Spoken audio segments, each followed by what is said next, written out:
This episode of Prime Brulee is sponsored by The Vintage Wave, an online boutique sports apparel store with throwbacks and unique one-of-a-kind vintage goods.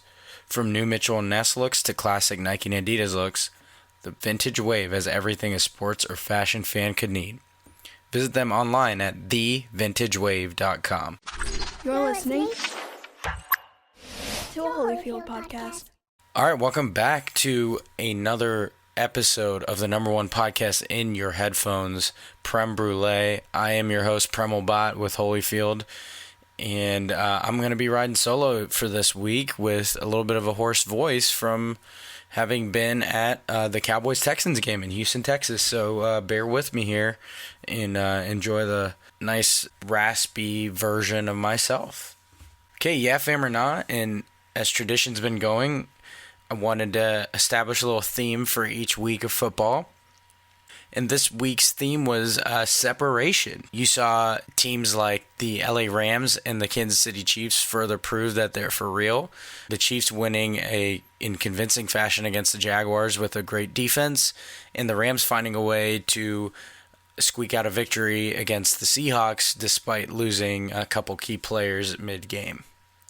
In addition, you saw teams like the Patriots and Steelers return to their expected form, both winning games handedly. You had Odell Beckham call out basically Eli Manning in an interview with ESPN's Josina Anderson, and then somehow get rewarded for it in the game by getting the ball a whole bunch and scoring. And then we have a very weak division, one that's very close to my heart, the NFC East. Lost all four games. All four of their teams lost this past weekend, and are currently led by Washington at 2-2, a whopping 2-2. And last but not least, certainly not least, Drew Brees made history passing Peyton Manning for first all-time in passing yards in their Monday night victory over Washington. So this episode is going to be full of bitterness. I'm a nada this week just because I had to witness my Cowboys lose in person, so it's souring everything. I don't really have a better answer than that.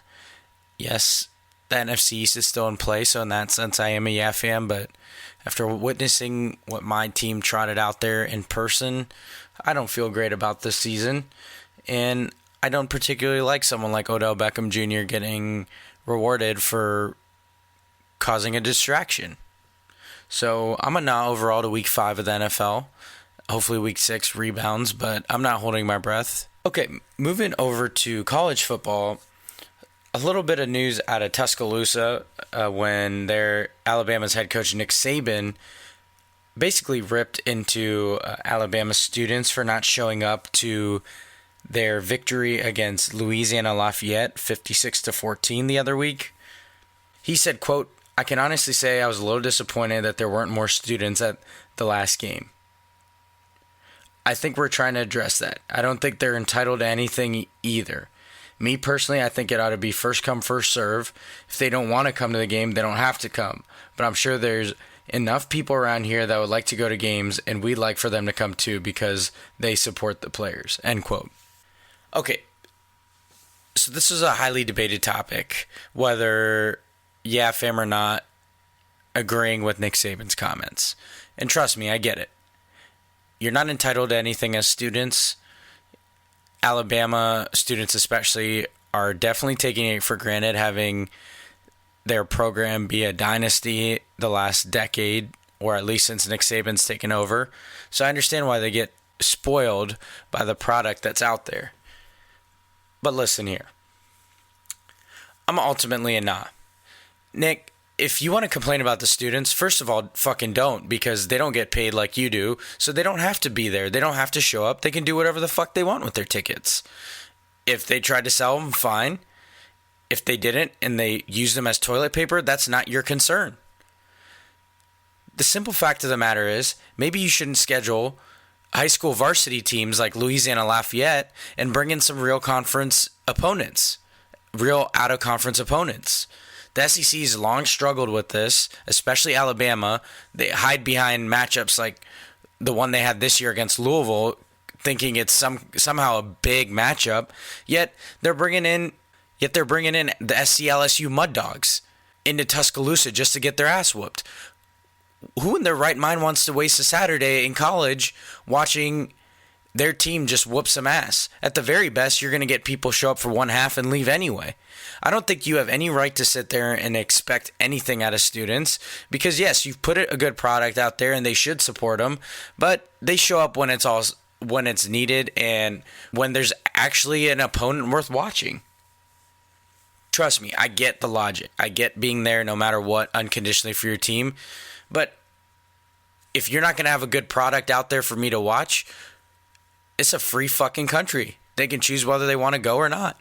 So ultimately, Nick Saban, again, just expects everything to revolve around him and that program. And yet again, I believe he's wrong. I'm a nod to Nick Saban's comments. And I get players want their fellow students to show up. But fuck that. You see TV coverage is showing adult super fans anyway. So what's it matter if the students don't show up? They don't show them. You don't give them props. You only accentuate when they're not there. So fuck off, Nick. Again, fuck off. Okay, and we couldn't go much further without talking about the MLB playoffs starting. So we haven't really got a chance to recap, but the playoffs started even with a game 163. They had to decide, play 2 tiebreaker games for 2 division crowns, in which the Brewers won their division, defeating the Cubs 3-1, and then the Dodgers defeated the Rockies 5-2. All 4 of those teams still went to the playoffs. Ultimately, the Brewers swept the Rockies, and the Dodgers defeated the Braves 3-1, while in the AL, the Astros swept the Cleveland Indians, and the Boston Red Sox won in 4 games against rival New York Yankees. So it sets up a National League Championship Series of the Dodgers and Brewers, and American League Championship Series, Astros versus Red Sox, which happens to feature 2 100-win teams, which is the first time that's happened since 1977.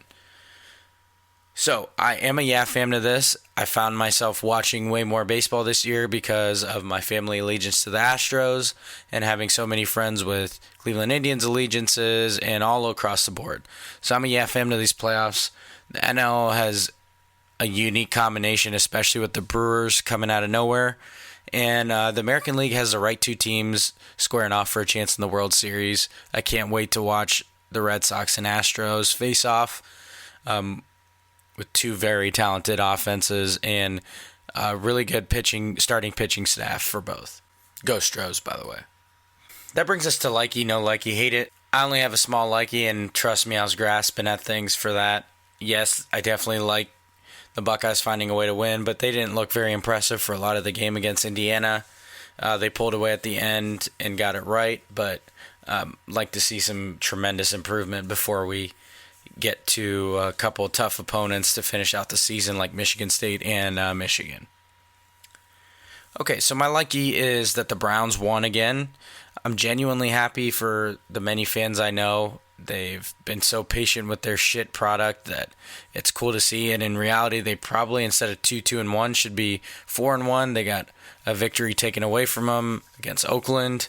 Probably shouldn't have tied against the Steelers. So very happy for their fan base who is loyal because their team actually plays real opponents, unlike Alabama facing Louisiana Lafayette. That brings me to my no likey in the fact that the Browns have a better record than my Dallas Cowboys. I just want to thank my cousin Roche for that realization. Cool. And I got a second no likey because of my family allegiance to the Astros. Go Stros. No likey to the lack of love for the defending World Series champs. They got no primetime games in their 3-game sweep of the Indians. Sure, the Red Sox sell and the Red Sox-Yankees do. But I don't see why the Astros were relegated to daytime games during the weekdays. I don't really like that. I think it's disrespectful. I think defending champs deserve more. Obviously, that changes with just 4 teams left, but a little bit more respect for the champs. Okay, you knew this was coming. To save my breath for this one, my hate it goes to the Dallas Cowboys and specifically head coach Jason Garrett, who frankly needs to go.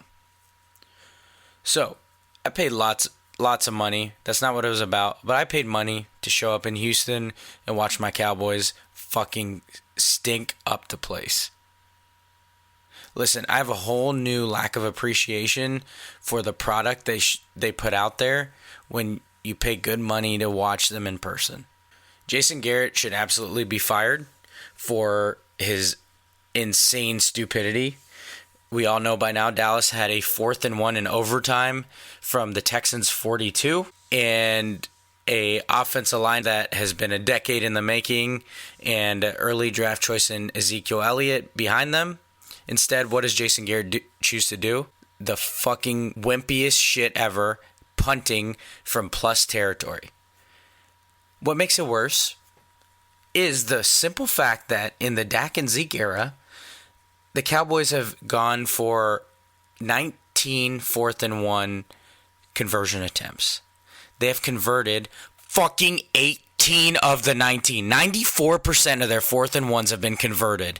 And Jason Garrett chooses this time to fucking wimp out with a game on the line. He puts his tail between his legs and runs. And what fucking happens? The Cowboys defense gives up a spin cycle, long ass throw and catch to DeAndre Hopkins, setting up a game-winning field goal. So I had to witness that bullshit in person, spend good money to watch my team fucking suck and kick a bunch of field goals around like they're idiots, and wasting a tremendous effort by their defense.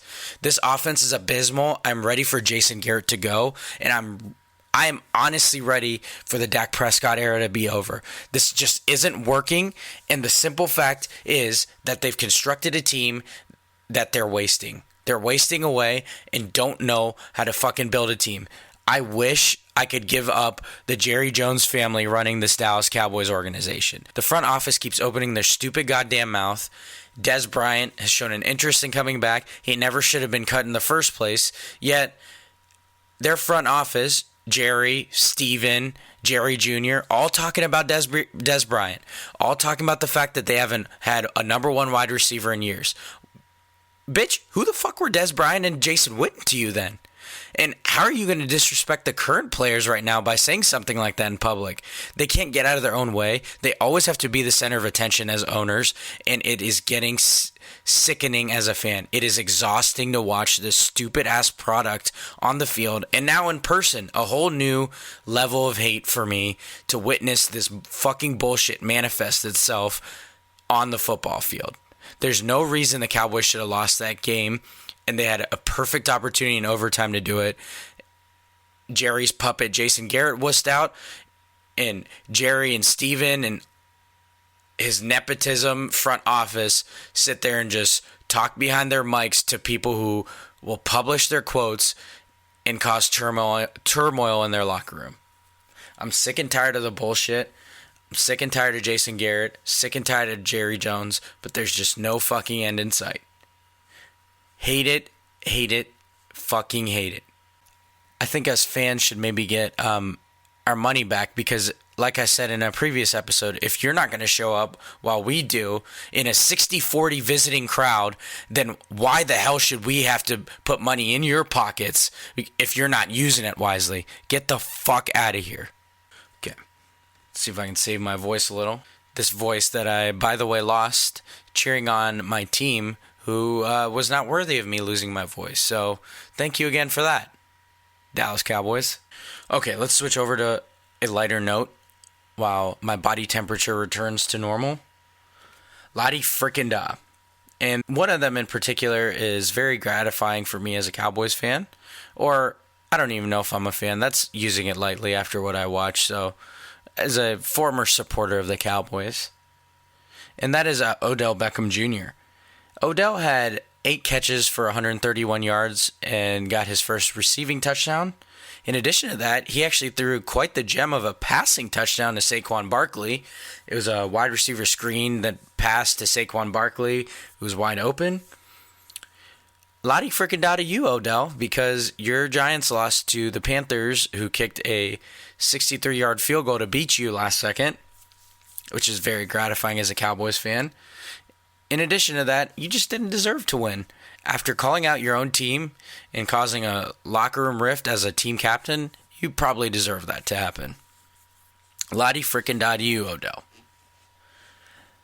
The other Lottie freaking da might be adding insult to injury here, but Nebraska wide receiver J.D. Spielman had 9 catches for 209 yards and a touchdown. Incredible game, but Nebraska is still winless. They lost 41-24. Such a shame to start the Scott Frost era, but remember, no one is exempt from Lottie frickin' da. So Lottie frickin' da to you, J.D. Okay, should they be worried? And very poignant for this episode, Jason Garrett, the second longest tenured coach. He's been the Cowboys coach since taking over for Wade Phillips in 2010 in November. So he's going on almost 8 full years here. Should he be worried? God damn it, I hope so. He damn sure better be worried. He should be on the hottest of hot seats after that poor excuse of a performance in Houston and basically a struggling offense for the last 2 seasons. So, yes, he should be worried. I don't know if he actually is. Maybe he's not, being that he is Jerry's puppet that can be controlled, and I'm guessing Jerry Jones loves that. So who knows if I'm right, but I hope that he is worried. And the other one I wanted to go over as they continue to win is number 5 ranked Notre Dame. Should they be worried in regards to the college football playoff? So Notre Dame's overall tough schedule turned into a top-heavy schedule, most of which they've gone through already. They beat number 24 Virginia Tech last week, 45-23. They, of course, being the stupid idiots that they are as an independent school, don't get me started on that bullshit. They should be in a conference in football, especially if they are in everything else. But being that as it may, they do not have a championship game to hang their hat on in a final game of the season. And their late opponents that normally are good and have been good are now struggling this year. They feature some of their last games being against Florida State and USC, both of whom are not what they should be this season. Their actual toughest opponent left is Syracuse. Pretty much their last opportunity to boost their resume. So, should they be worried for the college football playoff? Yes, I believe they should. I think their resume would have been bolstered a little bit if USC and Florida State were their normal selves. But Syracuse being the lone team basically that could boost college football playoff resume means that Notre Dame's going to be looking for help from teams above them. So I'm definitely worried if I'm a Notre Dame fan, but it's a welcome sight to all the Notre Dame fans. I'm sure that they are being talked about like this and have kind of flown under the radar and worked their way to number 5 through winning some close games. But the important part was they won against some ranked opponents. So yes, they should be worried, but there's still plenty of season to play, obviously. Okay, that brings us to who you got and what you feeling. And you know how I do it. I have to recap the ones from last episode. And last episode, I had Grant, fellow contributor from Holyfield, on with me. And we made a few college and pro picks and a couple baseball ones. So he and I picked the Jaguars at Kansas City Chiefs game. Grant ended up being very right about this one, picking the Chiefs, while I picked the Jags and sided with defense. I was very wrong. The Chiefs dominated 30-14. It was pretty much in hand since the start, and they definitely proved they were for real by beating a very sound defense in Jacksonville. And the Mahomes train is not slowing down anytime soon, I can tell you that. In addition to that, we picked the Red River Showdown game, Texas versus Oklahoma in the Cotton Bowl in Dallas. Grant and I both thought that Oklahoma would win, basically a more talented team, but we were wrong. Texas probably should have won by more, but they survived a very, very impressive comeback, holding on to beat the Sooners 48-45. So we were both very wrong about that. And then he and I picked our predictions for who would make the ALCS and NLCS out of the teams when the playoffs were just starting, the wild card, basically.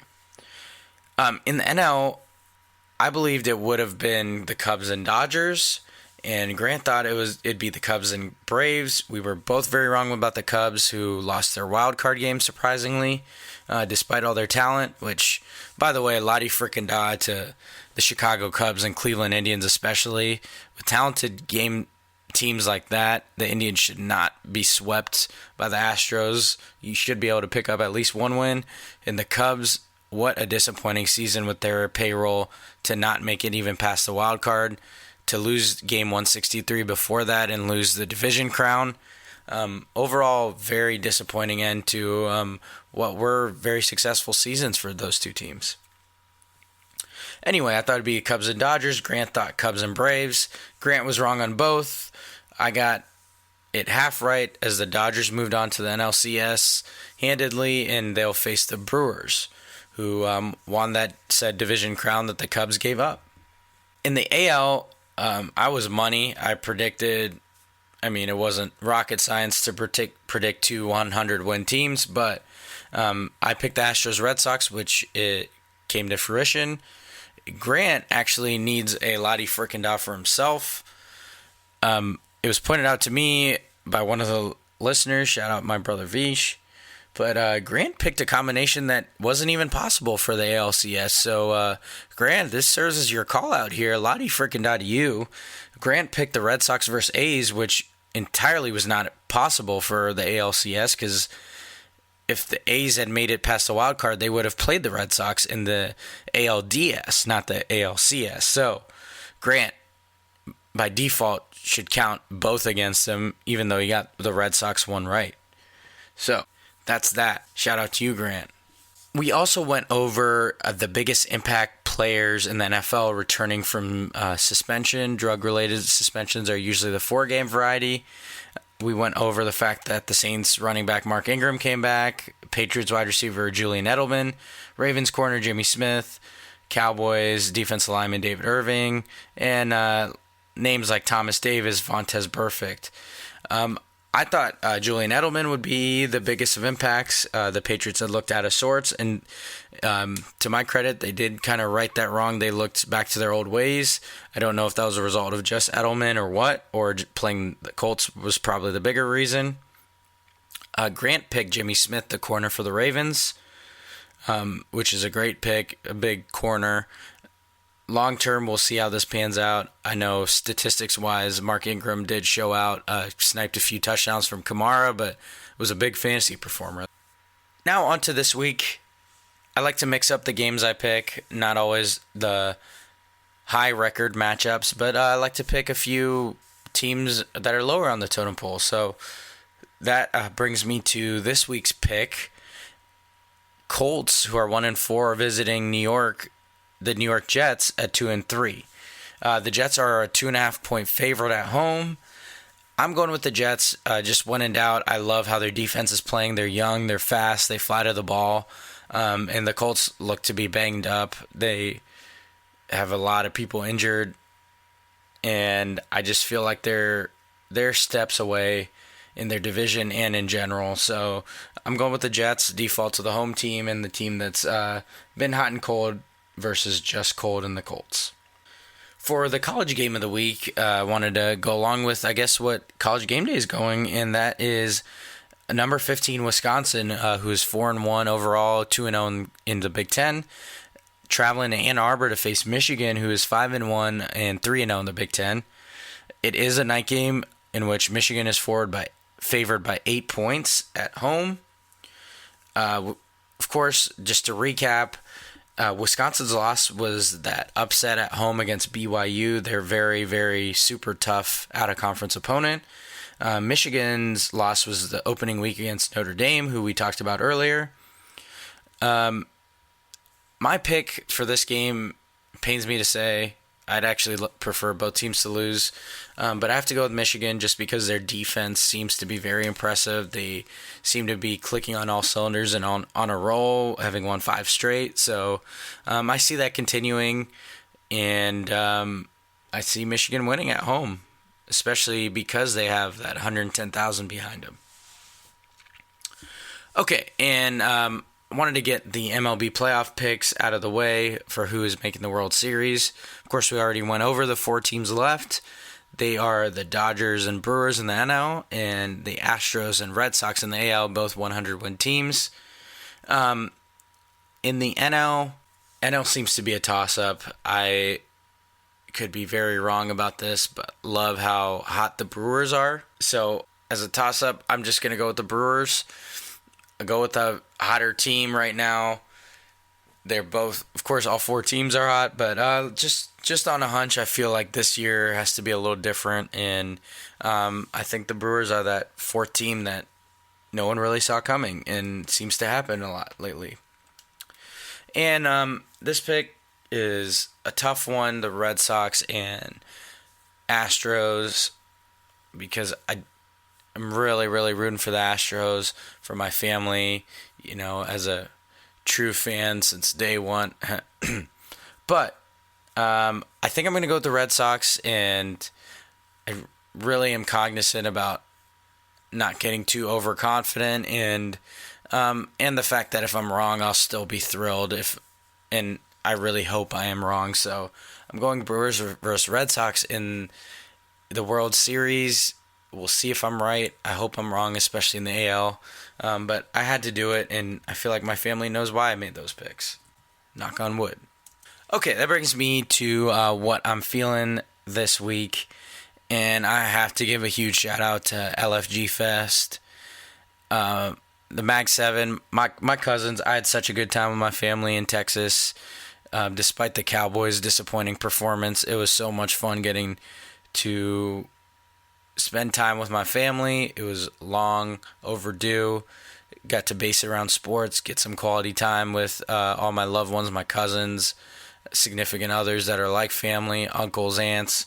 Just loved every bit of it. So this one's definitely dedicated to LFG Fest, and can't wait till the next fest, Okay, I like to end every episode with too much sense, the advice I love giving, but you didn't ask for, and it's way more than 2 cents worth, so here we go. This week's advice is to pick your battles. I need to learn this myself, is everything isn't always worth fighting for or fighting about or being right about. Sometimes it's just about, keeping the peace, loving each other, and accepting and appreciating the differences, but recognizing the times it's necessary to argue. Now, those that deserve it, those outside your loved ones, I'm all for it. Go for it. I'm confrontational. Debo them. Hell yeah, man, Debo them. But for the loved ones especially, that's what this advice is for. Sometimes it's best to just, let things happen. Pick your battles. But those outside of the crew, Debo, baby. And that's going to wrap up the latest edition of Prem Brulee, the #1 podcast in your headphones. As always, I appreciate the listens, the subscriptions. Please continue to share. And we'll talk to you next time on another edition. Please subscribe to all the other Holyfield pieces. We have articles up now, so please find us, listen to us, read us, all the good stuff.